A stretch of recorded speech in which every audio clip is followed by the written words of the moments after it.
Bonjour à tous les amis, bienvenue dans le podcast Orge Capital, 81e numéro. Alors on va pas vous mentir, le conducteur a été un peu bousculé puisqu'il y a une annonce de taille. À la base, on devait débriefer évidemment la victoire du Paris Saint-Germain 4-0 face à Strasbourg pour le dernier match de l'année 2020. Mais une information est arrivée ce matin, c'est on a appris le limogeage de Thomas Tuchel. Thomas Tuchel, le coach allemand, n'est plus l'entraîneur du Paris Saint-Germain qui a été annoncé tout d'abord par Bild, puis repris par les médias français. On va donc évidemment consacrer notre podcast au départ de l'entraîneur allemand. Et pour parler de tout ça, je vais vous présenter mon équipe de choc qui était déjà avec moi en début de semaine pour débriefer le match de Lille. Tout d'abord, Mousse. Comment ça va, Mousse? Alors là, une annonce qui a fait l'effet d'une bombe, hein. Du coup, on a un peu tout bouleversé, hein. Bah ouais, ça va, ça va. Bah écoute, une petite pensée quand même pour le coach, hein, le coach Thomas Tuchel, pardon, on va y revenir. On s'y attendait un peu, hein, au vu des déclarations, des résultats, etc. Mais ouais, ça fait toujours un petit pincement au cœur, même si j'étais pas un grand fan de ce coach. Bon, voilà, c'est quand même triste. Yacine Hamel qui est également avec nous. Yass, comment tu as accueilli la nouvelle? Ah, toi, t'es pas triste. Non, moi, je vais être clair et net. Moi, j'ai pas de pensée pour personne. Je m'en fous. C'est-à-dire que chacun fait son taf. Non, mais je te le dis, voilà, je préfère être clair. Chacun fait Ah, son taf. Je respecte pas. j'ai voulu faire le mec gentil, Ouais, je sympa. sais. Voilà.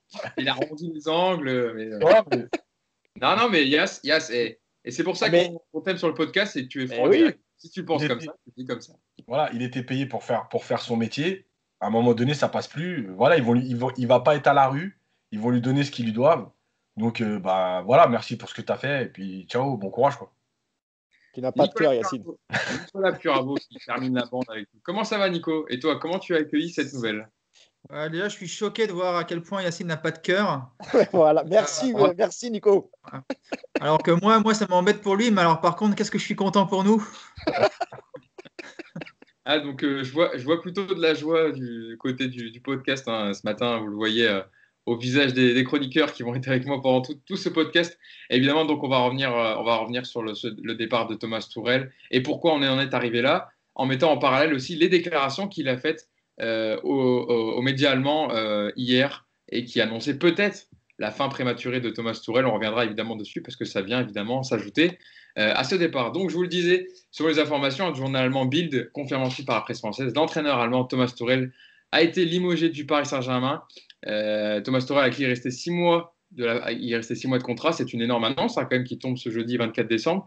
Elle est pour le moins inattendue, en tout cas dans le timing, parce que le PSG, on va dire, pour replacer un peu le contexte, malgré les difficultés en Ligue des Champions cette saison, a terminé premier de sa poule. Là, hier, certes, il y a eu la défaite à Lyon qui a, je pense, entaché le bilan de Thomas Tuchel qui termine quand même la moitié de saison avec 4 défaites en championnat depuis le début de l'RQSI. C'était 5 défaites le maximum en championnat. Il y a ce nul contre Lille. Et l'état actuel du Paris Saint-Germain, c'est que le Paris Saint-Germain est troisième de Ligue 1, certes à un point de Lyon, mais je pense que ça fait un peu tâche aussi. Et c'est pourquoi les dirigeants du Paris Saint-Germain ont décidé de passer à l'action et de se séparer de l'entraîneur allemand. Ouais, il y a plusieurs choses. Il y a plusieurs choses. Ils avaient, bon, déjà, on se rappelle du parcours au final 8, évidemment. Il avait été conforté à ce moment-là parce que c'est le premier entraîneur qui avait emmené cette équipe en finale de Ligue des Champions sous l'ère QSI. Mais ensuite, alors, la direction parisienne lui a pardonné pas mal de choses au vu du contexte, c'est-à-dire le coronavirus, le manque de préparation. Donc au début, c'était plutôt indulgent. Et d'ailleurs, j'avais déjà répété plusieurs fois que même juste après le final 8, Leonardo a quand même tenté de voir s'il pouvait essayer d'évincer le coach allemand pour mettre un coach à lui. Ça a toujours été refusé par la direction, qui estimait que c'était un bon coach et qu'il avait emmené cette équipe en finale et qu'il fallait continuer avec ce coach, qu'il avait des résultats, donc il fallait continuer avec lui. Simplement, il y a eu beaucoup trop de défaites dans cette première partie de saison et ce ne sont pas des défaites anodines. Ce sont des défaites contre entre guillemets, les gros du championnat. Donc, je pense au PSG, surtout vis-à-vis du président Nasser, la défaite à Marseille, elle a fait mal. La défaite contre Marseille, pardon, au Parc, elle a fait mal. Mais il y a aussi la défaite contre Lyon qui a fait très très mal. Les défaites en Ligue des Champions, la qualité de jeu, et ça c'est plus Leonardo, tous ces éléments, et je vous l'avais dit la semaine dernière qu'il avait une épée Damoclès sur la tête, l'ami Tuchel, et il était aussi probable qu'il se fasse licencier pendant la trêve. Il a eu 2 résultats positifs ces derniers temps, contre Lorient et contre Strasbourg hier, pardon.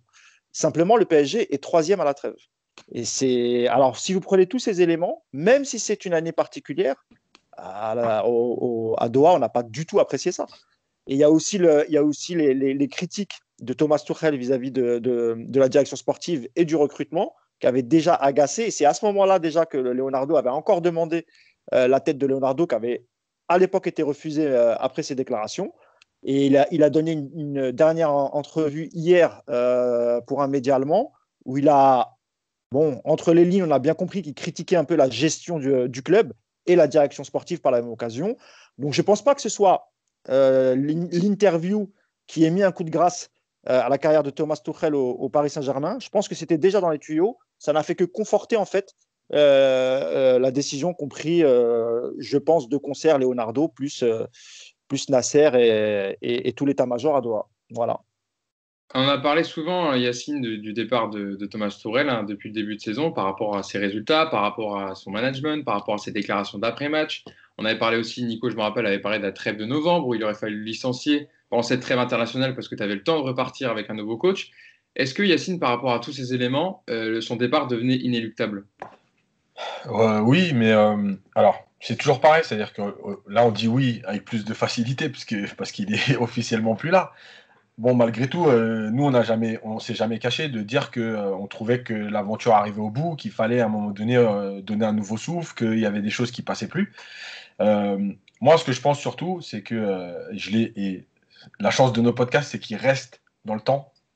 Donc, moi, dès la fin du mois d'août, j'avais dit que dans son comportement, il était en train de chercher à se faire virer. Et ma théorie, elle reste la même, c'est que pour moi, dans l'idée, c'est toujours mieux pour un coach de se faire virer comme ça en disant moi, j'ai été premier en poule de Ligue des Champions. Je suis allé en finale de Ligue des Champions au mois d'août. Je suis premier de ma poule. Je suis à un point de la première place du championnat de France.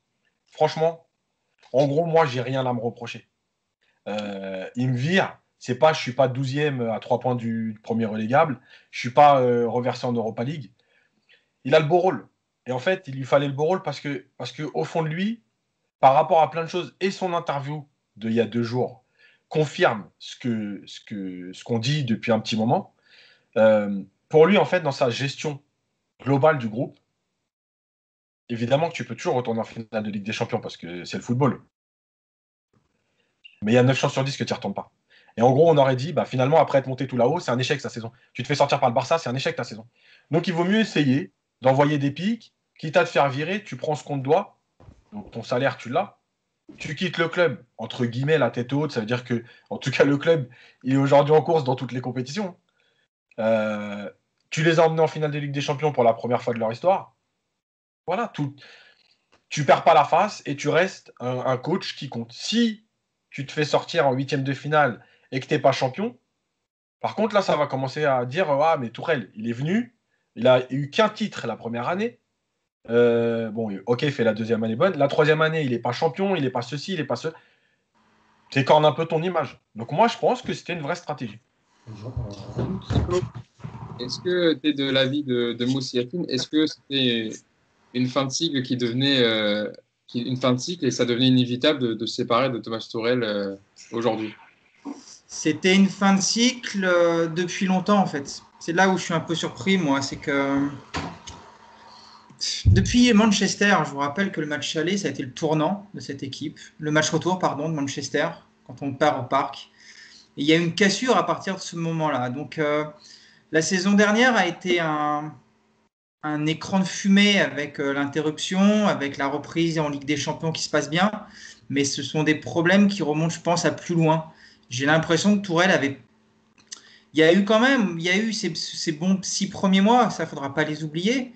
Et c'est vrai qu'après ce match contre Manchester, tu sens qu'il y a un truc qui a été cassé, tu sens qu'il y a les idées passaient moins, il a moins réussi à... Je ne sais pas ce qui s'est passé dans ce groupe, mais c'est pas quelque chose qui remonte à quelques semaines, même comme le disait Yacine, au mois d'août. Moi, j'ai le sentiment que ça fait quand même plus longtemps que ça fait plus d'1 an qu'on sent que ça descend, que la qualité de jeu est moins bonne, qu'il n'arrive pas à gérer ce groupe avec les cas Neymar et Mbappé qui prennent trop de place et il ne sait pas comment gérer ça. Il y a plein de facteurs, je crois on va en reparler, il n'est pas responsable de tout, mais voilà, j'ai quand même le sentiment que ça fait presque bientôt 2 ans maintenant que ça part dans tous les sens avec Tourelle et que c'était inéluctable au bout d'un moment que ça se finisse comme ça. Et encore une fois, aussi pareil, Yacine l'a dit, je ne comprends pas qu'on ait attendu aussi longtemps vraiment pour s'en séparer, parce que ce que nous on voit de l'extérieur, je pense que ça se sent encore plus dans le groupe, que ce soit au niveau des joueurs, au niveau du staff, au niveau des dirigeants. Et au moins ils le font, ça je trouve que c'est une bonne chose. Mais est-ce qu'on n'a pas perdu 6 mois, par exemple, sur cette saison? Est-ce que c'est pas, est-ce que voilà, il y a une perte de temps, j'ai le sentiment quand même. Yacine. Ouais, juste par rapport à la perte de temps, moi je suis évidemment d'accord avec Nico, mais je pense qu'il y a plusieurs choses. Alors, il y a le côté crise sanitaire, manque d'argent et tout à un moment donné qui a dû rentrer en compte, ça, il n'y a pas de problème. Il y a le côté, on a fait une finale de Ligue des Champions, c'était un choix de Doha, on en avait parlé dans plusieurs podcasts. Il était donc à un moment donné improbable pour Doha de virer l'entraîneur qui t'emmène pour la première fois en finale de Ligue des Champions. Mais je pense surtout, moi, qu'il y a la jurisprudence Ancelotti.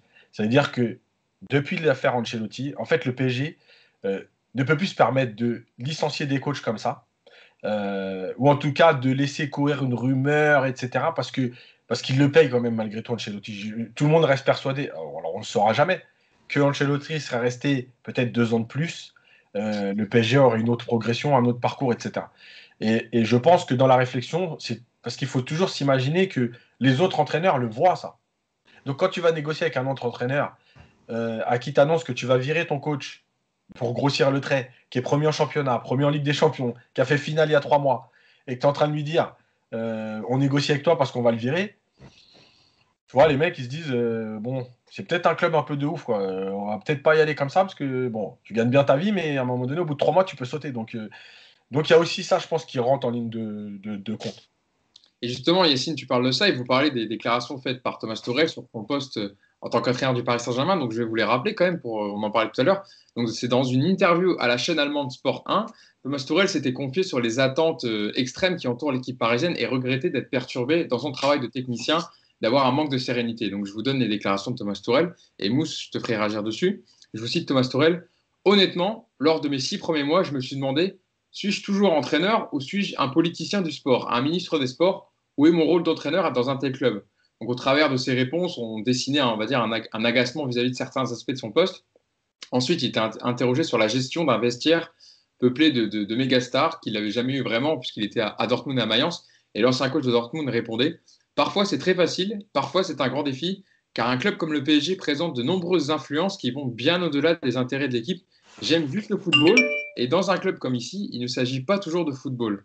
Est-ce que Mousse, par ses déclarations, vous pouvez laisser déjà entrevoir un agacement de Thomas Tuchel? Lui-même savait qu'il ne serait pratiquement pas être sûr de ne pas être prolongé à la fin de son contrat qui prend échéance dans 6 mois, et donc il se permettait ce genre de déclaration.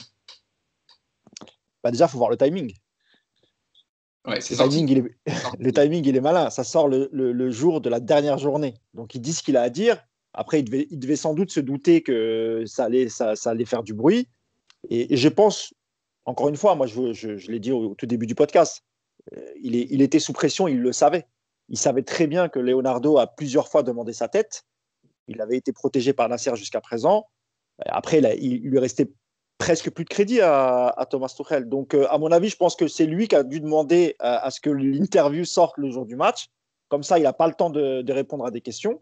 Bon, il a répondu rapidement hier à Olivier Talleyrand, mais bon, vous avez vu, hein, il a fait de la langue de bois et c'était terminé. Et ensuite, il est parti. Donc, le timing était bien choisi. Donc, soit, effectivement, il l'a fait en se disant, j'ai rien à perdre, je vais vider mon sac et après, je vais aller en vacances et on verra la réaction de la direction.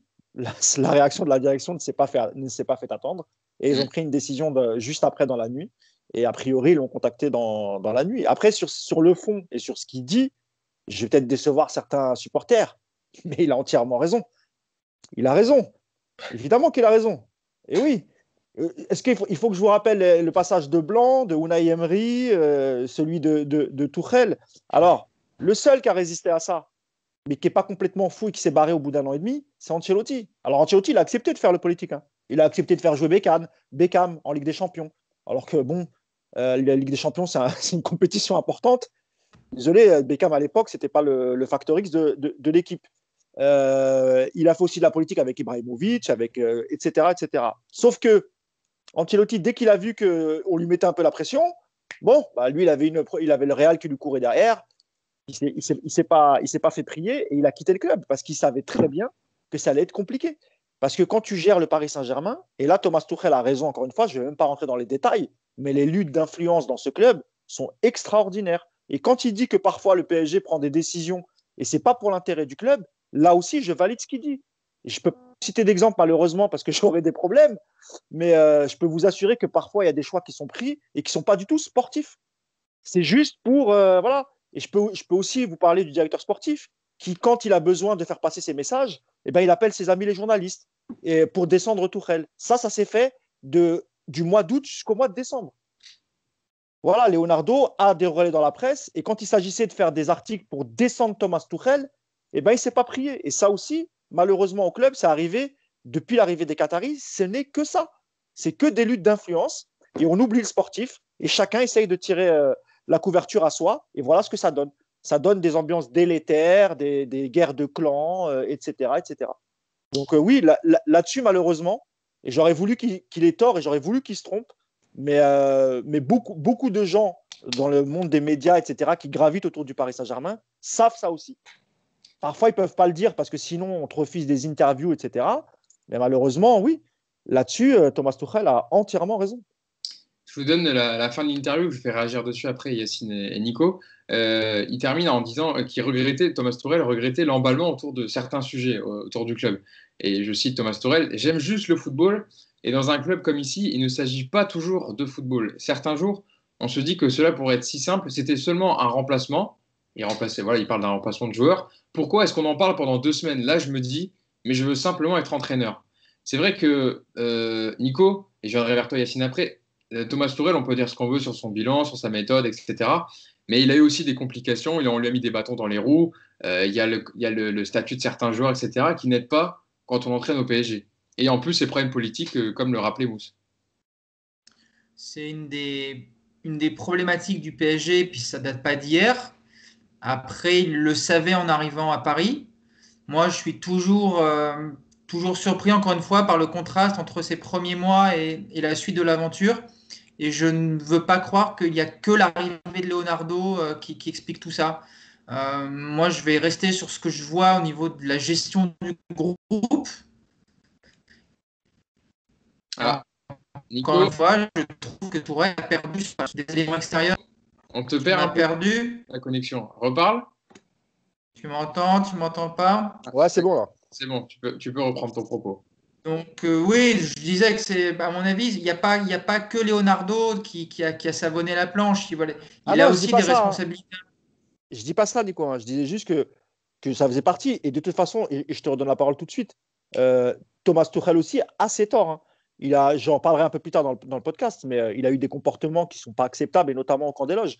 Donc, mais c'était juste pour te citer un exemple pour Leonardo, parce que c'était le plus récent en fait. Mais il a eu des soucis avec Antero Henrique, tout le monde s'en rappelle aussi. Il n'y a pas de problème là-dessus. C'est pas que Leonardo. De toute façon, Paris est un club qui a des soucis structurels. Ça, c'est pareil, ça date pas d'hier. On a une présidence qui n'a pas forcément le rôle qu'on aimerait qu'elle ait au quotidien. On a des interférences, on a plein de choses qui rentrent en compte et c'est compliqué. Bon, on a un peu un Et problème vous m'avez encore perdu. Parce que là, tu Non, moi je t'entends. Ouais, mais ça a coupé. Ouais, j'ai une connexion qui est pas gentille là. d'habitude, elle est pas mal, hein, ta connexion. Là, elle baisse un peu en qualité. Là. Bon, là, ça va mieux. Là, je crois quand. Parce Ça qu'il va. est mieux dans la cuisine, Nico. Eh, C'est dans la cuisine qu'il est bien. Non, mais c'est bizarre parce que quand là, tu as arrêté de parler, la caméra fonctionne bien et le son aussi. Donc, je pense qu'il voulait pas t'écouter parler, le vidéo, je pense. Je vais reconnecter, je vous laisse parler un peu. Vas-y, je me tourne vers Yacine. Yacine, sur ces déclarations, et je vois que tu voulais réagir tout à l'heure à ce que disait Mousse. Bah oui, parce que j'en ai souvent parlé du côté politique et j'avais pris l'exemple d'Ancelotti parce que pour moi, c'est le symbole de l'homme politique, c'est-à-dire l'homme qui arrondit les angles, qui veut pas d'histoire, qui va pas s'épancher dans les médias. Ancelotti, c'est typiquement le coach des grands clubs politiques. Et pour moi, en fait, mentalement et structurellement, on va dire, le PSG, ça se rapproche plus du Real Madrid. C'est le côté bling-bling, c'est le côté capital, c'est le côté voilà, et c'est le côté politique. Voilà, il y a des grands clubs, par exemple Liverpool. Je prends souvent cet exemple, mais Klopp réussit à Liverpool, c'est pas dit qu'il aurait réussi au Real. Parce que Klopp, c'est pas un politique. il a un comportement, etc., qui est le sien, mais c'est pas un politique. Ancelotti, c'est un vrai politique. Et il faut lire les livres sur Ancelotti, où il explique qu'il est d'abord salarié du club, et que donc si son président, donc son patron, vient le voir et lui dit, lui, il doit jouer, parce que c'est une image, lui, il doit jouer les 3 prochains matchs parce que je dois le vendre, ben moi, je suis salarié du club et je fais jouer le joueur, et j'adapte après en fonction de ce choix la composition d'équipe. Quand tu as dit ça, en fait, tu as tout expliqué du fonctionnement de ce genre de club. Et quand Tourelle dit je ne voulais être qu'un entraîneur, je le comprends tout à fait et c'est la première fois que je vais être 100% d'accord avec lui, sauf que c'est pas le bon club pour être 100% entraîneur. En fait, au PSG, tu n'es jamais 100% entraîneur. Tu es entraîneur, tu es gestionnaire d'ego, tu es gestionnaire de vestiaire, tu es gestionnaire d'image, tu véhicules une image. Tu ne fais, quand tu es en conférence de presse au PSG, tu ne viens pas juste raconter ce qui s'est passé sur le terrain. Tu es en train de vendre l'image de ton club et de la capitale. Donc, en fait, si tu veux être qu'entraîneur, il ne faut pas signer au PSG. Et Emery, ça a été la même chose. Eux, ce sont des entraîneurs, des hommes de terrain. La troisième chose, c'est que je pense que là où Tourelle, pour moi, et je le dis aussi sur beaucoup d'entraîneurs, va avoir des regrets, c'est que finalement, il n'aurait été le vrai Tourelle que. Alors, même pas, il n'aura jamais été le vrai Tourelle. Mais en tout cas, sur le terrain, tactiquement, il aura été le vrai Tourelle pendant 8 mois. Et ensuite, finalement, il s'est fait bouffer par ce qu'on appelle la politique. Ça veut dire qu'il n'y a que le résultat qui compte. Pour les journalistes, en tout cas pour dire que tu vas loin en Ligue des Champions, etc. Mais tu es au PSG, donc tu ne peux pas que gagner la Ligue 1 en jouant, en marchant. Voilà, ça ne passe pas. Et en fait, les 8 premiers mois, on l'avait répété, il a changé de système, il a testé des choses, il a lancé des jeunes. Paris jouait, marquait, etc. C'était plaisant. Et ce fameux match, comme l'a dit Nico, de mars 2019 contre Manchester, il est venu le tuer mentalement. Ça veut dire qu'il a compris à ce moment-là que tout ce qu'il avait fait avant, c'était bien. Tu perds un match, tu es éliminé sur un match avec des erreurs de Kerrer, de Buffon et la VAR. Alors tu peux quand même difficilement être moins coupable que ça. Tu peux pas mettre des mains à Buffon ce soir-là. Tu peux pas demander à Kerrer de faire une bonne passe ce soir-là et tu peux pas demander à la VAR de pas siffler penalty. Malheureusement, il est éliminé. Et on lui en a voulu. On lui a reproché sa gestion de l'avant-match. On lui a voilà. Et en fait, mais tout ça, lui, il l'a compris. Donc, il s'est dit, OK, maintenant, il n'y a que le résultat qui compte. Donc, il n'a plus rien tenté. Il n'a plus rien testé. Il avait ses soldats. Il avait son groupe. Et son groupe, c'était de dire, on va essayer d'être costaud. Et Neymar et Mbappé vont faire la différence. Voilà. Et il y a le dernier épisode avec la fameuse sortie d'Mbappé contre Montpellier, où là, en fait, en gros, c'est limite, je fais plus le 11. Tu vois, Di Maria qui vient dire, moi je veux jouer avec Paredes parce que Paredes, il arrive à nous trouver facilement dans les lignes. L'autre qui dit, moi je veux pas sortir du terrain. Jusqu'à il y a encore 3 jours où Mbappé rate 2 gros matchs et contre Lorient, il doit sortir à la 65e et il dit non, je reste sur le terrain. Bon, voilà, malheureusement, voilà, c'est l'engrenage, tu arrives au bout du bout, quoi. Mousse, c'est vrai que ce que disait Yacine, le parallèle entre Emery et Tourelle est intéressant parce que ce sont des érudits du foot qui aiment le jeu, qui aiment la vidéo, qui aiment le terrain. Alors que quand on est entraîneur du PSG, il faut plus que ça en fait. Ça fait partie du job quand tu es entraîneur du Paris Saint-Germain, c'est qu'il faut intégrer cette partie politique et les pressions qu'il peut y avoir derrière toi. Et ça, souvent, les entraîneurs l'apprennent ou ne le ressentent que quand ils sont vraiment dans la peau de l'entraîneur du Paris Saint-Germain. Ouais, puis c'est un club particulier. Il n'y a pas de. Tu vois, l'actionnaire est peu présent, voire jamais. Et quand je dis l'actionnaire, je parle des gens qui sont à Doha. Il y a un président qui est totalement absent, donc qui est jamais à Paris, qui est toujours entre Londres et Doha, donc qui n'est pas là au quotidien pour voir la gestion du club, comment c'est géré. Et donc, du coup, quand tu as un directeur sportif, et ben, le directeur sportif, c'est comme s'il faisait tous les boulots. Il est président, il est directeur de la com, il est directeur sportif, parce qu'au-dessus, il n'y a plus personne, en fait. Et donc, et si tu t'entends mal avec le directeur sportif, c'est compliqué. Et ces derniers temps, alors là, je parle que de Thomas Tuchel, parce que Emery avec Enrique, que ce soit avec Enrique et Létang, c'était pas l'amour fou, mais il y avait du respect, il y avait de la communication, ça parlait. Et ensuite, quand Tuchel est arrivé, ça a clashé tout de suite avec Enrique, et du coup, ils ont passé une très, très mauvaise année. Et comme Doha avait choisi Tuchel, bah, ils ont préféré se séparer d'Enrique. Et puis, on a vu après avec Leonardo comment ça s'est passé. Donc, évidemment que pour un coach, c'est compliqué, parce que tu n'as pas de Voilà, le seul lien hiérarchique que tu as, c'est ton directeur sportif. Si par malheur tu t'entends mal avec lui, c'est terminé, c'est fini. Et là, ça fait 6 mois qu'ils ne se parlent plus. Ouais. Donc, comment tu veux faire? Et donc là, Tuchel, comme l'a dit Yacine, il s'est dit de toute façon, qu'est-ce que j'ai à perdre? Je sais que je ne vais pas être renouvelé, donc autant faire ce que je veux. Et il a fait ce qu'il voulait. Il s'est rattrapé vers la fin. Je trouvais que vers la fin, il s'est plus recadré sur le foot. Mais vraiment, entre septembre, on va dire à la fin du mercato, parce qu'il n'était pas content du mercato, jusqu'à aller le match retour peut-être jusqu'à Leipzig, face à Leipzig, pardon. Bon, là, il s'est remis un peu les mains dedans parce que, voilà, peut-être par fatalisme ou pour se dire, bon, bah, je suis là, autant faire le job. Mais avant, ce qui s'était passé, c'est quelque chose que tu ne peux pas avoir ça dans un club comme le Paris Saint-Germain qui prétend à gagner la Ligue des Champions. C'est très compliqué. Donc, et ça sera aussi compliqué pour son prédécesseur. Et si on parle de la presse de Pochettino, voilà, du prochain, pardon. Oui, pardon, excuse-moi. De son successeur, pardon. De son successeur. On verra comment ça se passe. Mais tu vois, un coach comme Pochettino, c'est un jeune coach comme Tuchel, c'est un peu les mêmes profils quand même, tu vois. On va en parler après. Et à mon avis, et j'en termine là, et à mon avis, si vraiment c'est Pochettino, là aussi, c'est pas un choix de Leonardo. Donc moi, je prédis déjà à l'avance le départ de Leonardo l'été prochain. Alors, on en parlera tout à l'heure. On parlera du successeur potentiel pour remplacer Thomas Tuchel. Et non pas du prédécesseur. Oui, effectivement. Nico, c'est vrai que ces problèmes structurels, comme tu en parlais aussi, le fait qu'en plus Nasser Al-Khelaifi ne soit pas présent pour gérer un peu les problèmes au quotidien et que donc la mauvaise entente entre Leonardo et Tourelle est un peu rejaillie sur le terrain, c'est vrai que quand on est entraîneur du Paris Saint-Germain, comme Thomas Tuchel, on peut s'y perdre et avoir aussi, voilà, c'est pas ses défauts de communication, mais se perdre et ne plus parler de football et parler tout le temps des problèmes politiques. Alors que quand on est entraîneur, on doit être focalisé sur le terrain et les joueurs. Et au final, quand on est au PSG, quand on répond aux journalistes, quand on répond aux conférences de presse, eh ben on s'égare de temps en temps. Et c'est pour ça aussi, et on l'a dit souvent dans le podcast, que Thomas Tuchel, des fois, se perdait un peu dans ses analyses d'après-match, peut-être aussi liées à cette partie politique. Ouais, j'ai plus de connexion là. Je vais essayer de revenir. Je vais laisser Mousse répondre à ma place là. Là, on t'entend, hein?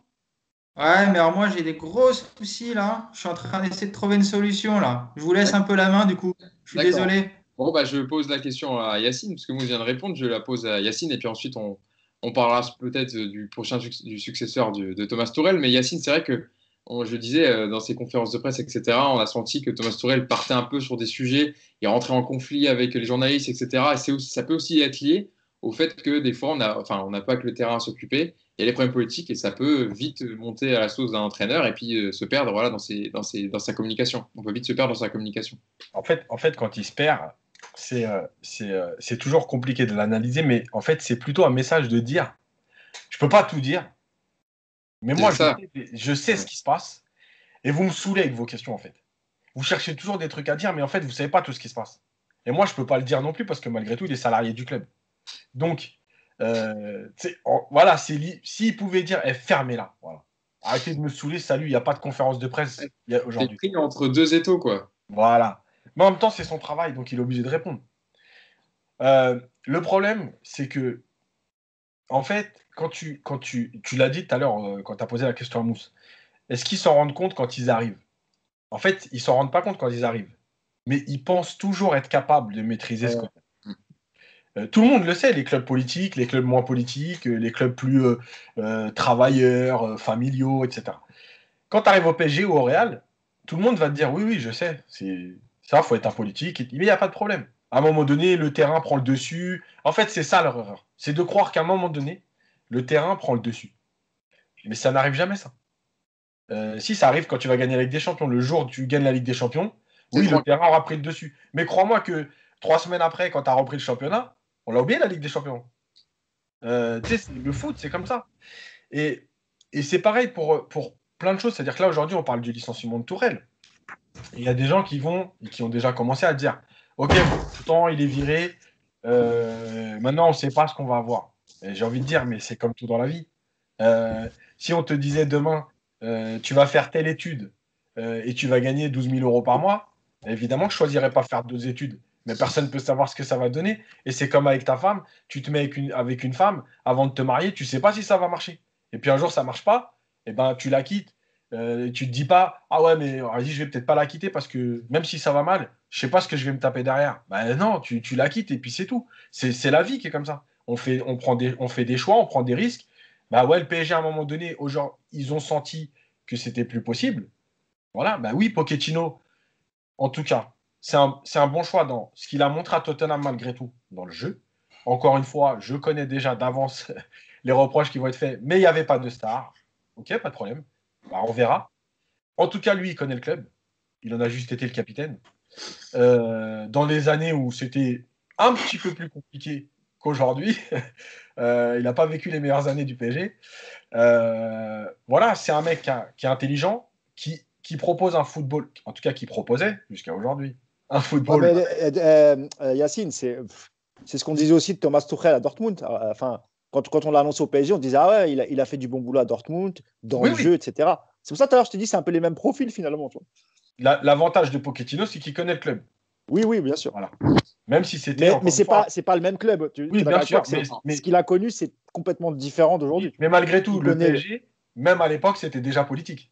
Bien sûr. Voilà. Juste les gars, je voudrais faire. Nico, est-ce que tu nous entends bien? Ouais, c'est mieux là. Ah oui, c'est beaucoup mieux.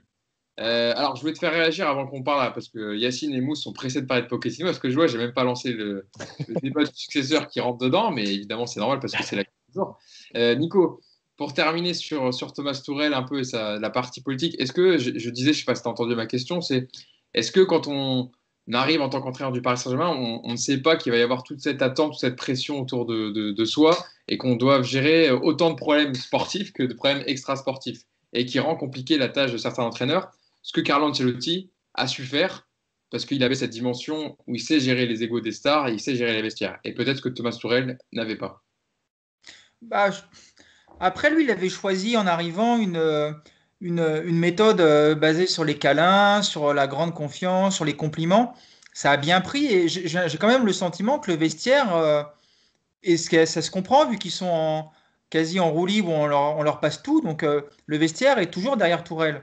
Là où lui, je pense qu'il a eu beaucoup de mal, c'est cette première année où il était seul, effectivement, complètement isolé, personne pour l'aider. Vous vous rappelez, il devait parler de tous les sujets du club en permanence. Et je pense que cette première année était dure pour lui. Et paradoxalement, c'est l'année où le PSG jouait mieux.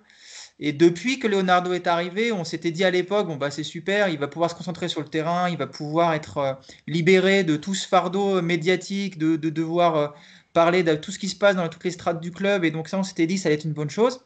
Après, c'est vrai que ça n'a pas calé, ça s'est pas mis en place parce qu'avec Leonardo, il y a eu plein de conflits. Mais je pense quand même que Tourelle, en arrivant au PSG, savait ce qui l'attendait parce qu'il y avait des prédécesseurs, parce qu'il ne vient pas non plus de Montceau-les-Mines, il vient d'un grand club aussi. Donc, il y a après cette particularité à Paris où effectivement, tu as cet actionnaire, comme le disait Mousse, qui est loin, qui n'est pas souvent présent. Tu as un président qui, un coup, est omniprésent et puis finalement, maintenant, il n'est plus du tout. Donc, on ne sait pas vraiment sur quel pied danser avec lui. Tout ça, quand tu vas prendre après, je pense que Tourelle, de toute façon, il va s'expliquer et puis il va balancer de toute manière. Mais il faut reconnaître que quand tu mets tous les trucs à gérer pour un entraîneur à Paris, c'est vrai que ça doit être pesant. Et qu'un cycle de 3 ans, finalement, au bout du compte, tu te rends compte qu'ils sont rares à aller plus loin parce que les pressions des résultats, la pression de l'entourage, des médias, du club, de l'actionnaire, il y a beaucoup.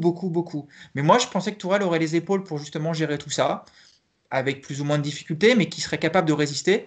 Et la déception, elle est là, c'est que depuis Manchester, on se rend compte qu'il n'a pas les épaules pour gérer tout ça, qu'il n'a pas su s'y prendre et qu'il a été bouffé partout.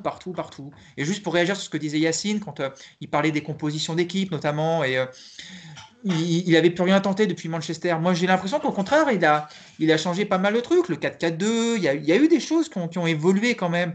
Mais tu sentais que c'était plus lui qui décidait, quoi. Tu sentais que c'était imposé par l'entourage, par les joueurs, par cette volonté de plus se planter quelque part, effectivement. Et paradoxalement, pour finir, parce que je suis un peu long, excusez-moi, cette volonté c'est vrai. Cette volonté justement de ne pas se planter sur la fin, où on disait le résultat, mais il se savait peut-être déjà condamné, au moins il se savait en grand danger. Et là, j'ai envie de dire, quel était le risque de tenter des choses, justement? Qu'est-ce qui nous a endormis là depuis 6 mois avec des schémas dégueulasses, avec des choix de joueurs incompréhensifs? On disait, il n'est pas capable de sortir Mbappé, il n'est pas capable de faire ça. Le gars, il se s'est condamné à la fin de la saison. Qu'est-ce qu'il avait à perdre de toute façon? Surtout s'il voulait se faire virer. Donc moi, là, il m'a déçu, Toile. Il m'a déçu et je ne le regretterai pas. Voilà, c'est dur à dire, mais je ne vais pas le regretter. Mais ni le personnage, même si j'ai rien contre lui humainement, mais j'ai pas aimé ce qu'il a dégagé ces derniers mois. Et puis surtout, j'ai pas aimé ce qu'il a proposé sur le terrain. Ça fait 1 an et demi que moi, ce PSG m'emmerde profondément. En tout cas, moi, ce que j'aime, Nico, c'est que tu es franc, comme Yacine, comme nous. Et c'est ce qui fait la force du podcast. Et c'est ce qui Juste sur le. l'analyse. Yacine. Juste un mot sur le 4-4-2. Pourquoi je dis qu'il a rien tenté? Parce que pour moi, c'est pas lui qui l'a tenté le 4-4-2, c'est les joueurs qui sont partis le voir en lui disant on veut jouer comme ça, on est prêt à faire les efforts. En gros, il a tenté un match, il a négocié. Ok, je vous mets les 4. Par contre, si vous faites pas les efforts, on arrête là. Ils ont fait Rappelez-vous, c'est le mois de décembre où tout le monde fait les efforts, où on se dit tiens, finalement, ils sont capables de défendre. Sakour, Mbappé, ils jouaient avec Icardi, ils donnaient des ballons et tout. Et puis dès le mois de janvier, ça a commencé déjà à moins travailler. Enfin bref. Parce que tu as aussi la baisse de forme d'Icardi, etc. Oui, aussi. Mais voilà, c'était pas qu'un choix de sa part. C'était les joueurs qui ont plutôt poussé pour jouer ensemble. Ouais. Et aussi, je pense, Leonardo qui disait dans des déclarations il faudrait savoir faire jouer les 4 ensemble, les 4 fantastiques, etc. Ouais. Forcément. Juste pour ajouter un truc sur ce qu'a dit Nico, je suis tout à fait d'accord avec lui. Prenons d'ailleurs le 5-3-2 ou le 3-5-2 comme vous voulez. S'il le met en place, c'est pour pas perdre. C'est uniquement pour ne pas perdre les matchs parce qu'il a une pression de dingue. Il le fait pas en se disant c'est un schéma qui est intéressant pour nous parce que tel mouvement, machin. Non, il le fait parce qu'il se dit attends, il reste 3-4 matchs et à la trêve, il faut que je sois premier de mon groupe en Ligue des Champions, il faut que je sois premier en championnat. Il faut que je perde le moins de matchs possible. Donc voilà, il ne s'est pas cassé la tête. Il a fait un truc pour éviter aux deux devant de faire trop d'efforts. Et voilà, mais c'est pas le 4-4-2. Alors peut-être qu'effectivement, Yacine, tu as raison. Il y a une part de vrai dans ce que tu dis, parce qu'il y avait une petite réunion et André Di Maria voulait jouer avec Icardi, avec Mbappé et Neymar. Enfin, ça concernait les 4 d'ailleurs, c'est pas que André Di Maria. Et ça a marché 2-3 matchs. Et puis après, il y a des matchs où quand l'adversaire était plus, on va dire, aller plus facile, les mecs, ils se disent bon, on n'a pas besoin de courir. Et ça a fini par agacer Thomas Tuchel, parce qu'à l'époque, il y avait un Cavani sur le banc. Et Cavani, que ce soit contre Dijon ou contre Manchester City, il te fera le même match. Il va courir dans tous les sens. Et à un moment, même si Tuchel n'aimait pas le profil de Cavani, en deuxième partie de saison, parce qu'il fallait passer le cap des huitièmes, il a rappelé Cavani. Voilà. Mais c'est toujours effectivement sous la pression, on va dire. Ouais, par défaut. Avant de parler de son probable successeur, Mauricio Pochettino, Yacine, je scrute Twitter au cas où il y a un communiqué du Paris Saint-Germain et je puisse vous donner les infos en direct. Je vois un tweet de Azou qui dit officiel, l'exigence au PSG n'a pas disparu. Par rapport au fait que, donc évidemment, je pense que la décision vient de Leonardo, parce qu'on sait que Thomas Tuchel avait été choisi par Doha, mais aussi peut-être que Doha a été lassé par ses non-performances cette saison en Ligue 1, par les défaites contre Marseille, par les défaites contre Lyon. Est-ce que Yacine, c'est aussi c'est facile de dire ça une fois qu'il est licencié, mais le retour de l'exigence, on va dire, et que Leonardo a choisi de licencier Tourelle avec les dirigeants parce qu'il fallait le faire et qu'il ne pouvait plus voir ce qu'il voyait du Paris Saint-Germain depuis le début de saison. Non, moi je pense que c'est pas une question d'exigence, c'est une question d'image. Je pense que l'image elle est plus importante. C'est-à-dire que tout ce qu'a dit Tourelle depuis septembre sur le mercato, en matraquant le club, en matraquant Leonardo, même s'il avait raison, il y en a qui ont le droit de penser qu'il avait raison. Il n'y a pas de problème. Moi, le mercato, je le jugerai à la fin. Et pour l'instant, c'est mitigé. Il y a des joueurs qui sont bien et des joueurs qui sont moins bien. Bref, il n'y a pas de problème. Moi, je ne suis pas un supporter de Leonardo. Encore une fois, je leur dis, comme pour les joueurs, moi, je suis supporter du PSG. Donc, voilà. Le truc, c'est qu'il a matraqué le club, il a matraqué Leonardo. Et là, il avait déjà recommencé tout doucement à arriver, puisqu'on rentre dans une nouvelle période de mercato, à dire mais il va nous falloir du renfort et je veux un défenseur central en plus. On était reparti. Et donc, moi, je pense que plus que l'exigence, pour moi, l'exigence, elle vient en deuxième. Encore une fois, Paris est qualifié en Ligue des Champions, premier de sa poule, et à un point de la tête de la Ligue 1, tu es en course dans tout, tu n'es pas à la rue, il n'y a pas d'urgence. Tu fais les mêmes résultats que Lyon, tu les bats au match retour, tu passes devant. Donc, il n'y a rien du tout. Donc, moi, je pense réellement que c'est plus une question d'image, en gros, et de toutes ces petites interviews qui viennent à chaque fois remettre une couche. Et le club politique. Alors, encore une fois, là, c'est la dernière, elle date d'il y a 2 jours. Donc, ils n'ont pas négocié avec le nouvel entraîneur il y a 2 jours. Mais ça, plus ça, plus ça, plus ça. Et la dernière, elle vient dire, vous voyez, là, on était reparti encore, faut arrêter. Voilà, tu peux pas cracher sur le club ou mettre tout le temps des tacles en permanence. C'est quand même ton employé. Mm. Ton employeur plutôt. Employeur. Pour terminer l'interview de Thomas Tuchel, il avait terminé par dire que, en parlant de son avenir, Thomas Tuchel avait dit partout où il y a un demi-terrain pour entraîner un lecteur de DVD pour regarder des vidéos sur le choix de son futur club, parce qu'on l'annonce un peu aussi du côté de Manchester United, donc on verra où rebondira l'ami Thomas Tuchel, mais à mon avis, il ne manquera pas de propositions. Passons à son probable successeur. On en parlait un peu en surface avec Yacine Emous, qui était impatient de parler de Mauricio Pochettino. Mauricio Pochettino, qui est évidemment l'ancien entraîneur de Tottenham, où il est passé au club londonien entre 2014 et 2019, où il a fait une finale de Ligue des Champions, où il a fait grandir le club, où il a fait naître des joueurs, etc. Je pense à Gareth Bale, je pense à Harry Kane. Il a fait avec un club où il n'a pas pu beaucoup recruter, parce qu'on le sait, le président Lévy n'est pas un gros consommateur de joueurs, et voilà, il y a aussi l'achat du nouveau stade, etc. Pour faire un peu son bilan à Mauricio Pochettino, il a entraîné à l'Espagnol Barcelone, il a entraîné à Southampton, il a entraîné à Tottenham, mais surtout, Yacine le disait, il a aussi joué au Paris Saint-Germain, et ça c'est important parce qu'il est arrivé en janvier 2001. Vous vous souvenez, pour renforcer la défense centrale, Luis Fernandez avait été le chercher du côté de l'Espagnol de Barcelone, l'homme aux cheveux longs. Nico, ce choix de Mauricio Pochettino, qui est annoncé à peu près par tous les médias français, après l'annonce du départ de Thomas Tuchel, est-ce que pour toi c'est le bon choix, ou c'est un peu du profil de Thomas Tuchel, un entraîneur qui aime le jeu, qui sait faire jouer ses équipes, mais peut-être qui n'a pas entraîné des clubs avec beaucoup de politique et des gros égos à l'intérieur du vestiaire? Compliqué la question, mais bon, Ouais, est-ce que c'est c'est le bon obligé, je suis Non, obligé mais de la poser. pour être un peu dans la provoque, est-ce que c'est le bon choix? J'ai envie de dire oui, parce qu'à partir du moment où tu remplaces Tourelle, c'est forcément de toute façon un bon choix. Donc sur du court terme, je pense que ça va être une bonne chose. On va finir la saison avec un entraîneur qui va apporter du sang neuf, qui va apporter des nouvelles idées. On sait comment ça se passe dans ces cas-là. Les joueurs, ils ont toujours tout à prouver. Donc à court terme, je pense que c'est de toute manière une bonne chose qu'il arrive. Après, est-ce que Pochettino va lui être capable, là où Tourelle, Emery, même Ancelotti ont échoué, c'est difficile à dire. Peut-être qu'un profil plus autoritaire comme un Allegri aurait, à mon sens, c'était un petit peu plus profitable.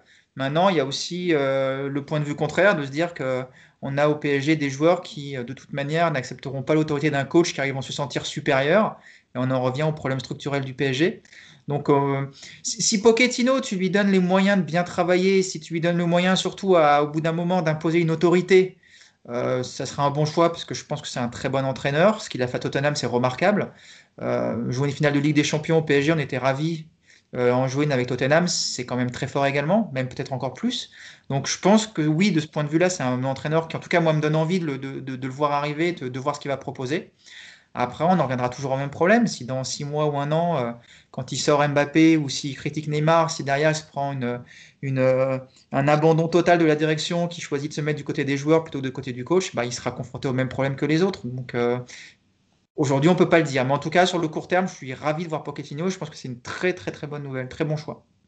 Yacine, par rapport au problème qu'on parle depuis tout à l'heure, est-ce que, je te demanderai ton avis évidemment sur Pochettino, tu en as parlé un peu tout à l'heure, mais tu pourras approfondir si tu veux, mais est-ce qu'il n'aurait pas fallu un coach comme Massimiliano Allegri, qu'on a souvent annoncé du côté du Paris Saint-Germain, lui qui a le standing institution avec la Juventus Turin, qui sait gérer les gros égos dans le vestiaire?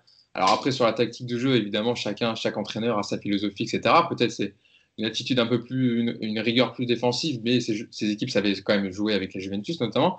Est-ce qu'il n'aurait pas fallu plutôt un entraîneur comme ça que Mauricio Pochettino? Qui sont les entraîneurs qui réussissent aujourd'hui?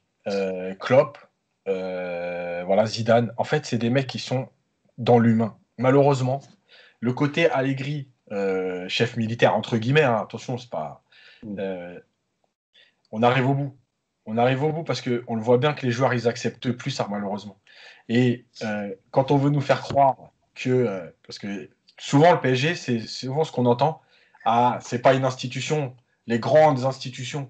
Alors, les grandes institutions de quoi? Les grandes institutions qui laissent Gareth Bale prendre un drapeau et dire que le Real, c'est la troisième priorité de sa vie derrière le golf et le Pays de Galles.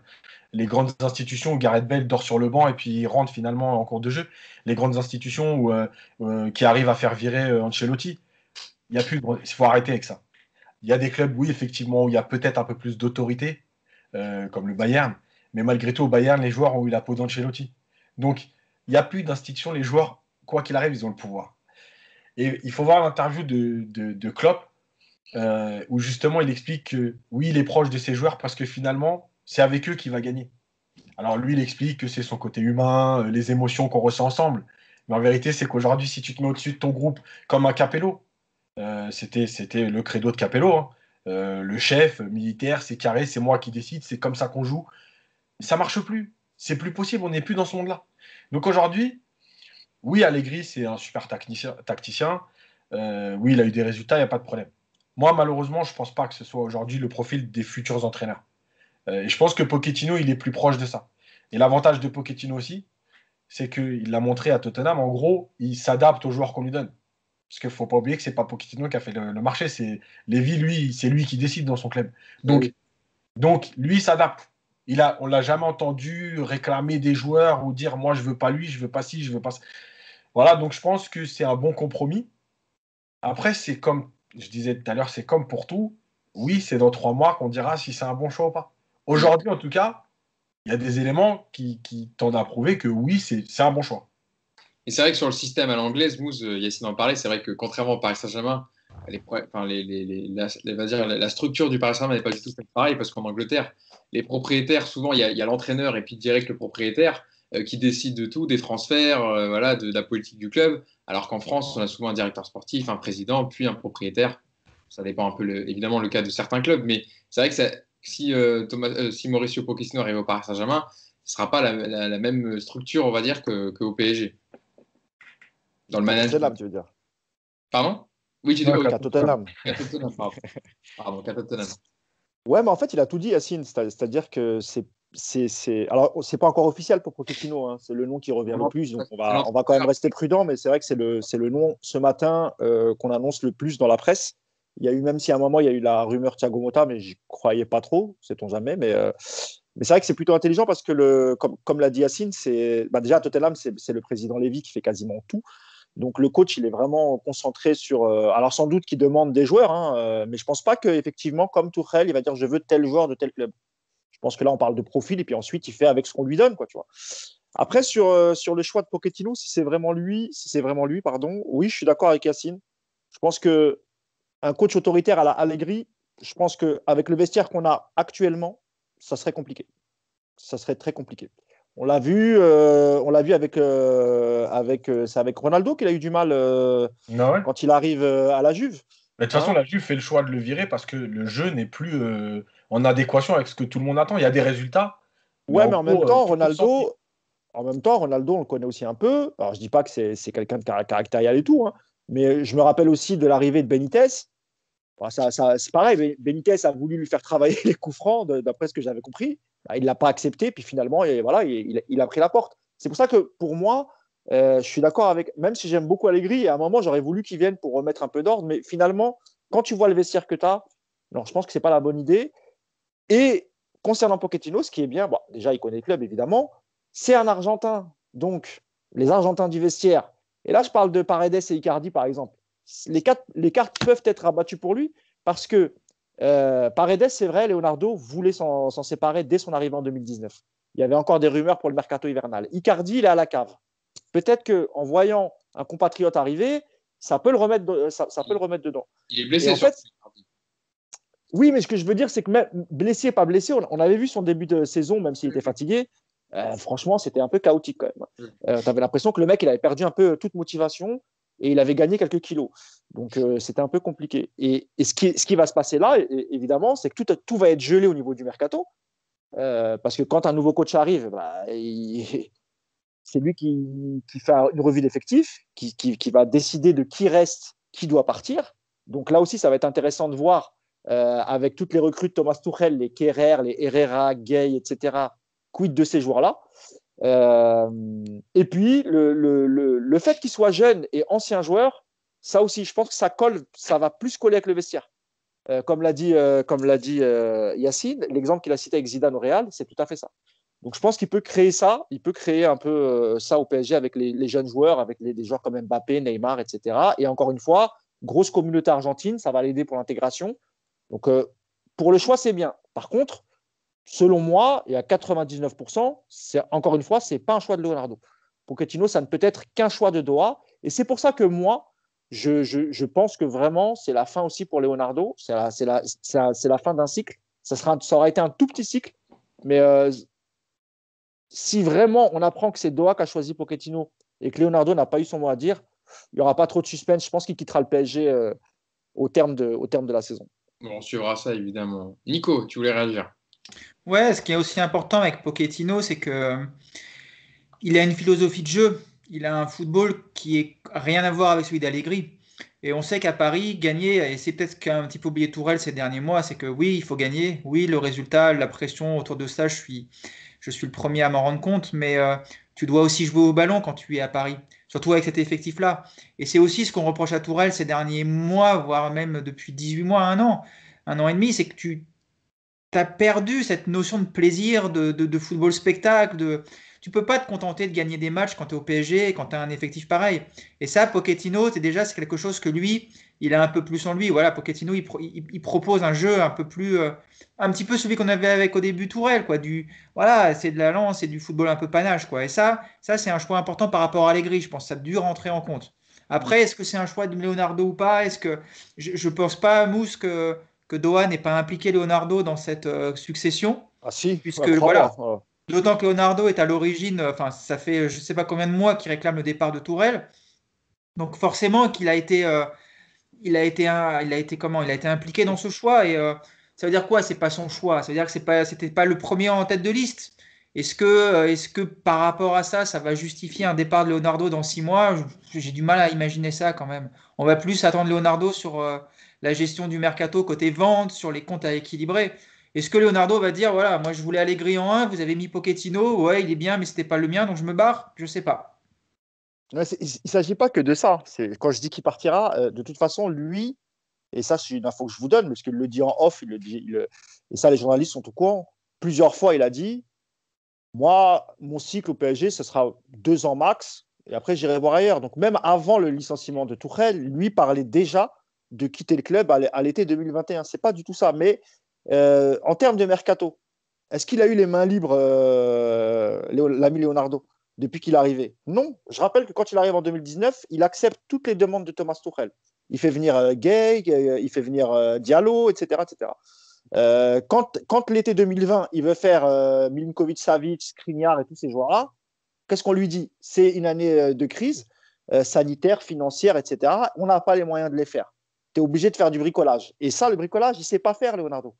Lui, il ne sait pas faire. Lui, ce qu'il avait bien fait au début de l'ère Qatari au PSG en 2011, c'est qu'il n'y avait pas encore le fair play financier, où il n'était pas complètement mis en place. Il avait de l'argent, il avait les moyens, il pouvait faire ce qu'il voulait. Et il a fait un très bon recrutement parce que c'était quasiment du no limit. Il avait carte blanche. Aujourd'hui, avec les restrictions qu'il a, eh bien, on a vu que les pouvoirs de Leonardo sont très limités finalement. Il n'a pas beaucoup de réseau. Et encore une fois, ça va peut-être faire rire beaucoup de gens, mais Antero Henrique, il a un réseau autrement plus balèze que celui de Leonardo et qui ne se contente pas d'un seul pays. Tu vois ce que je veux dire? Donc, il y a aussi un problème pour Leonardo, c'est qu'il sait que l'été prochain, il y aura les mêmes problèmes que cet été-là. On n'est pas encore sorti de la crise. Il y aura encore des difficultés financières. Tous les gros clubs vont perdre de l'argent. Donc, il va falloir être malin. Et ça, il ne sait pas très bien faire, Leonardo. Il est bon dans certains domaines, mais dans ce domaine-là, il n'est pas très bon. Et je ne parle même pas des ventes. Il a été nul. Il a vendu aucun joueur quand même, tu vois. Il a fait des prêts. Il a vendu aucun joueur. Alors que le PSG avait besoin de faire entrer de l'argent pour compenser justement que ce soit le manque d'argent vis-à-vis qu'on appelle ça des ventes de billets, pardon, des stades, etc. Donc voilà, Leonardo, moi je vous le dis, pour moi, c'est pas lui qui a choisi parce que je suis quasiment sûr que s'il avait choisi un coach, je dis pas que c'était Allegri, hein, mais je pense pas que ce soit Pochettino. Et Pochettino était un joueur déjà à Doha qui plaisait beaucoup parce que finaliste de la Ligue des Champions avec Tottenham, etc. etc. Ok. Yacine, je ne sais pas si tu veux réagir sur ce que dit Mousse, mais moi, il me reste 2 minutes. Après, je serai obligé de vous laisser, mais vous pouvez finir sans moi. Après, je pense qu'on aura fait le tour sur le sujet d'aujourd'hui. Alors, pas de souci. Yacine, on va terminer. Du coup, est-ce que, comme le disait Nico, c'est vrai qu'en plus des résultats, il faudra ramener la manière au Paris Saint-Germain. Et c'est ce qui peut-être a manqué aussi sur ces derniers mois. Oui, c'est pour ça que, effectivement, si dans la liste, alors, les infos qu'on a, en tout cas, les rumeurs, c'était en gros Allegri, Pochettino, Mota. Mota pour le côté ancien joueur très proche aujourd'hui, machin. Il y avait eu un moment aussi Inzaghi de la Lazio. Ouais, ouais. Ouais, mais bon, comme ils sont encore en Ligue des Champions, ça ne pouvait pas se faire en janvier, quoi. Mais oui, Exactement. il était cité dans les noms de l'été dernier. En gros, en fait, tu as deux choix. C'est un, très pragmatique, qui est dans le résultat et qui a quitté la Juve parce que justement, il n'y avait pas de spectacle. Et même la Juve, dont on explique que la devise de la Juve, c'est la victoire, et la victoire, et que la victoire. À un moment donné, ils se sont dit, il va falloir quand même passer un cap dans le jeu, on ne peut pas ne proposer que ça. Et Pochettino, qui a, de toute façon, en fait, il faut savoir, en fait, tout simplement que Pochettino, c'est un disciple de Bielsa. Voilà. Il est dans ce contre-pressing, dans ce déséquilibre, etc. Avec son côté à lui de joueur qui a évolué en Europe, qui a une culture européenne plus importante que celle de Bielsa et qui est moins borné, on va dire, qui est capable d'adapter un peu son style de jeu. Mais malgré tout, c'est des idées qui sont très proches de Bielsa dans tout ce qui est pressing, collectif, etc. Donc, oui. D'ailleurs, une question, Yacine. Est-ce que tu peux rapidement expliquer dans quel schéma il jouait avec Tottenham? Parce qu'il me semble que c'était du 4-3-3 tout le temps. Hein. Alors, en gros, c'est du 4-3-3. Après, il a joué aussi avec 3 défenseurs, parce qu'il avait quand même, avec Alderweireld, de Vertonghen, il avait 3 défenseurs capables de jouer à 3 derrière. Mais effectivement, son schéma favori, c'est le 4-3-3. C'est quand même celui qui a permis à Lucas d'exister enfin en Coupe d'Europe. Faut pas oublier. On se souvient le match contre l'Ajax. Hein. Voilà. Non, mais voilà, donc c'est un coach qui a deux gros principes, le contre-pressing, ce qu'on appelle le contre-pressing, et la possession. Voilà. Lui, il aime que ses équipes repartent de derrière, en passe, quand c'est sur des attaques placées. Voilà. Si on devait faire un mélange, ce serait un peu du Laurent Blanc avec du Emery. Voilà, c'est ce que j'allais dire. Ouais. C'est entre les deux. Maintenant, je pense que oui, dans un changement de coach, il y avait l'histoire des résultats parce qu'il faut que Paris ait des résultats, mais il y avait cette histoire de jeu. Tout le monde est conscient aujourd'hui, malgré tout, que depuis plusieurs semaines, voire plusieurs mois, on s'ennuie. C'est-à-dire que Paris fait le job. Voilà. Parce que tu as Neymar, parce que tu as Mbappé, parce que tu as Di Maria, sur un coup de pied, sur une accélération, oui, donc ils font le job. Mais il n'y a personne qui s'extasie devant des matchs, voilà. Donc, oui, il fallait un entraîneur qui soit plus proche de Pochettino que d'Allegri. Bon, voilà, maintenant, c'est comme d'habitude, on verra. Nico, tu veux terminer Je vais te le Non, surtout, j'ai hâte de voir si Danilo reste en défense centrale et si Marquinhos reste au milieu. Comme ça, on verra si on était des billes ou si Pochettino a la même vision du football que Tourelle. Après, grosse interrogation aussi sur les joueurs estampillés Tourelle, justement. On verra pendant le mercato. Est-ce que des mecs comme Diallo, Kerrer, des gars qui ont sans doute un bon fond, mais qui sont vraiment très décevants, est-ce que ces gens-là... Kerrer, je te coupe et je te laisse la parole, Nico, qui a fait encore un excellent match, Kerrer. Magnifique. Vous vous souvenez un moment du regard noir de Marquinhos quand il fait cette passe dans l'axe? Par contre, les gars, sur un but de Strasbourg. Les gars, la bonne nouvelle, c'est qu'on va échapper à Rudiger, peut-être. Non, c'est sûr. Non, c'est sûr. Des pistes, hein, le défenseur de Chelsea qui met au placard à Chelsea. Thomas Tuchel voulait pour renforcer la défense. Nico. Non, mais voilà, ça va être intéressant le mercato. Là, c'est plus la spécialité de Mousse, mais voilà, on le sait effectivement, un joueur comme Paredes était un potentiel départ cet hiver. Ça va forcément rabattre les cartes et Pochettino va dire sur qui il compte pas. Et il y a des joueurs pour qui ça risque d'être un petit peu moins confort. Je parlais de Kerrer, mais il y en a d'autres. Bon, il y en a qui sont effectivement plus sereins par rapport à ce genre d'arrivée d'entraîneur, mais ça va forcément rabattre les cartes dans le groupe. Et c'est là où je dis que quelque part, ça peut être qu'une bonne nouvelle parce que l'espèce de petit confort actuel, on nous parlait de la fatigue, de tout ce qu'on veut, mais voilà, il y a quand même un confort quand tu es avec un coach depuis aussi longtemps. Là, les cartes sont rabattues et ça va peut-être remettre de l'émulation dans ce groupe et de la concurrence. Et je pense que c'est ce qui manquait ces derniers temps. Par contre, juste une chose, pour avoir suivi Tottenham beaucoup quand Pochettino y était, c'est un entraîneur qui concerne tout ce groupe, qui n'est pas sur les 14-15 titulaires. Et puis, quand il y a trop de blessés, bah oui, je vais en chercher un, mais ça fait 3 mois que je ne vais pas parler. C'est un entraîneur qui est très là-dessus, qui concerne son groupe entier.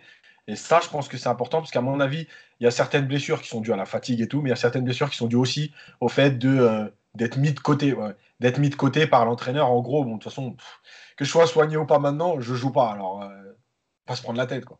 Ouais. Mousse, tu Je veux. voulais, Oui, vas-y. ouais, je voulais compléter ce que disait Yacine sur Thomas Tuchel, ce que j'ai pas eu le temps d'expliquer tout à l'heure, parce que j'avais un peu invectivé Leonardo en disant qu'il avait eu ses torts dans cette histoire, mais j'avais dit aussi que Tuchel avait beaucoup de torts, et notamment au camp des loges, où il a fini dans une sorte de paranoïa. Alors, il y a effectivement la gestion des remplaçants qui était très mauvaise, qui n'impliquait pas, et ça c'est vrai.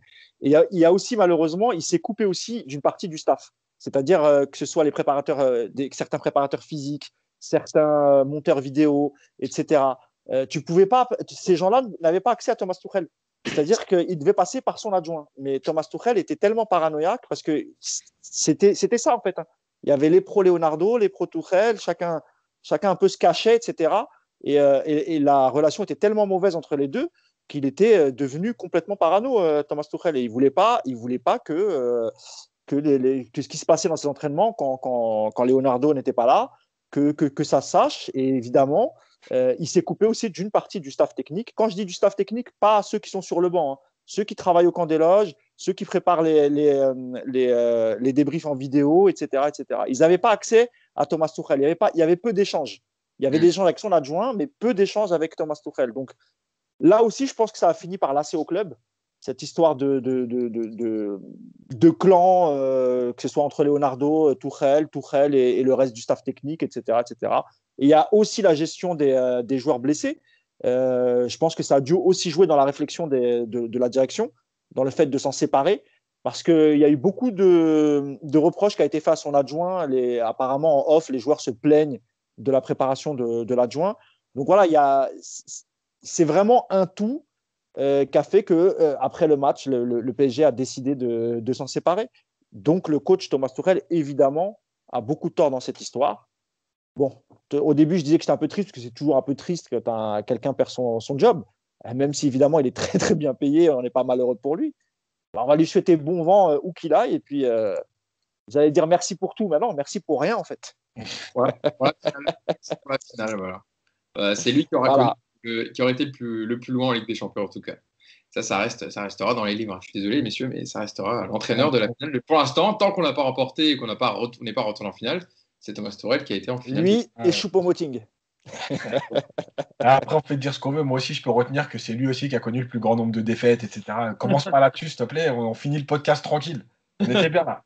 Bah, surtout qu'il vient d'établir un paquet de records négatifs, hein, entre le nombre de défaites. Il a relancé les victoires de Lyon, de Marseille. Il y a des bonnes stats aussi quand même, hein. J'ai bien compris que je ne pourrais pas arriver à mettre tout le monde d'accord sur Thomas Tuchel. C'est ce qui fait la force du podcast, évidemment. Je voulais vous remercier. Je pense qu'on a été complet. Vous avez été très bons comme d'habitude.